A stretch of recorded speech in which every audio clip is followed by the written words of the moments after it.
الحمد لله رب العالمين. الصلاة والسلام على رسول الله وعلى آله وأصحابه أجمعين. وبعد السلام عليكم ورحمة الله وبركاته. عمري ندير سيدجان هيما موتي موت خالقني عالما. عمري ندير سيدجان هيما موتي موت خالقني عالما. رمضان دفي قبايا يا نما قمتشون سمد من الإسلام. Cala ji'utati haji karama mindan dacang keessatti argama. Jalqabni rahmata hedduun araarama booddee gabroon isaa biddarraa bitama. Fadliin khaaliqaatiin hedduun ataqama baatii ta'ubaa dambi namarraa haqama.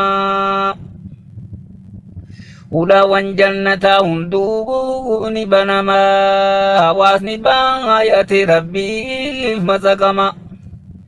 Khayriin itti laafti garree qabatamaan ji'a barakaati hedduu jaalatama.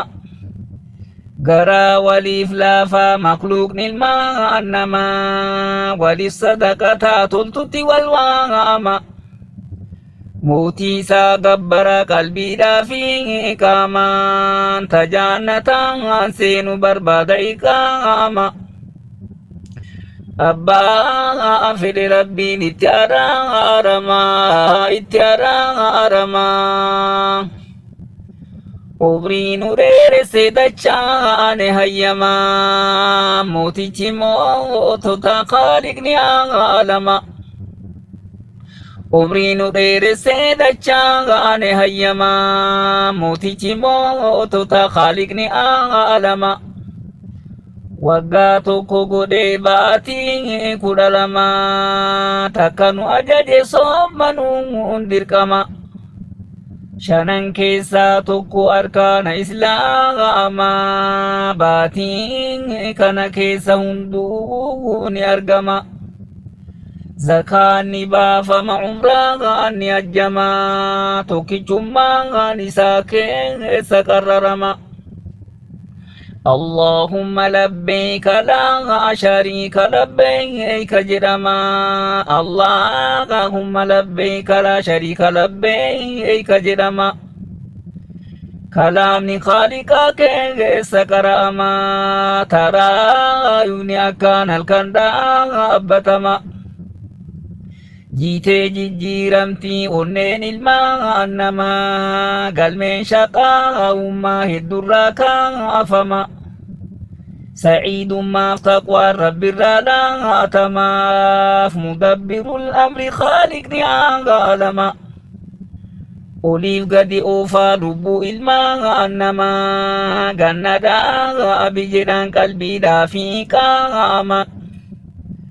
Hajaate sammaraa booyaa itti dhaama chaappaa milkii baatii kana sii dhawama.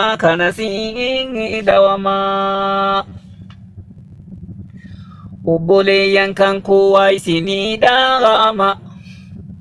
Obboleeyyan kan koo waa isinii dhaama warroonni haa goleen guddiftee ataama. Rakkoo alaaf manaa hunda sii dandama bakka abbaas buute baadhattee dirqama. Taatee si guddiftee garii arrabsama alagaaf ergamtee hartee mana nama. Keessa qaxxaamurtee bu'aa bayii hamaa foon fuudhaa fixattee si huqqattee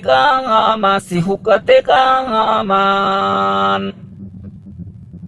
Badaddee guddiftee si goote karaama. Sun turtee dhommoqxee boqoon gara lama. Namni akka isii hojjechiisuuf waama. Miidhamtee qallattee fakkaattee qalama. Sadarkaan si geesse si taasifte nama. Ullaan humna isiititti gargaarama kan isii kurmaate Khaliqni aalama. Isii haa badhaasu milkiin gandalamaa milkiin gandalamaa. Rabbi fedha isaatiin umrii si dheeresse Rabbiin fedha isaatiin umrii si dheeresse. Ramadaana fayyaan itti si deebise guyyaan isaa dhumnaan hameddu geegesse. Abbaarraa fudhatee ilma yataamesse beellama hundaatu duraanii barreesse. Kaan haadha hobbaase mooticha koomse kaallachuu ajjeese qe'ee hadiyyoomse ijoollee xixiqqoo addasii hambise. Gariisii hiyyoomse gariin qananiise uf biraa diriirse hiree itti roobse. Qabeenya kenneefi waan hundaan duroomse dandeettii isaatiin mishoomse. Tola itti oole guddisee namoomse maraa bakkaan ga'ee haaromse abboomse. Rabbiin ni milkeessaa nama rakkoo goobse jannata kenneefi ibaadaan firoomse. Warra waggaa dabre maatii guutuun soome wal wajjiin faxaru nyaatatti wal waame. Gammadee taphatee wal harkatti saame jaalala warrummaa wal wajjiin dhandhame. Miiqaa kan barana musiibaan qunname guyyaan itti dhufnaan ruuhiinsaa fuudhame. Silaa du'a naftu lubbuu rabbi uume. Hedduu gaddaa jira yaadni isa sukkuume. Garaan su'a garaa saboora ilmaan irraa gaadume wayfinna koo jedha sardamee gungume. Rabbiin haa obsiisu imaanaan sunsume bakka isaa haa buusu ilmaan jalaa haa gaadume. Kophaan taasisinii hin kaayin udume jannata haa kennuuf taqwaadhaan utube.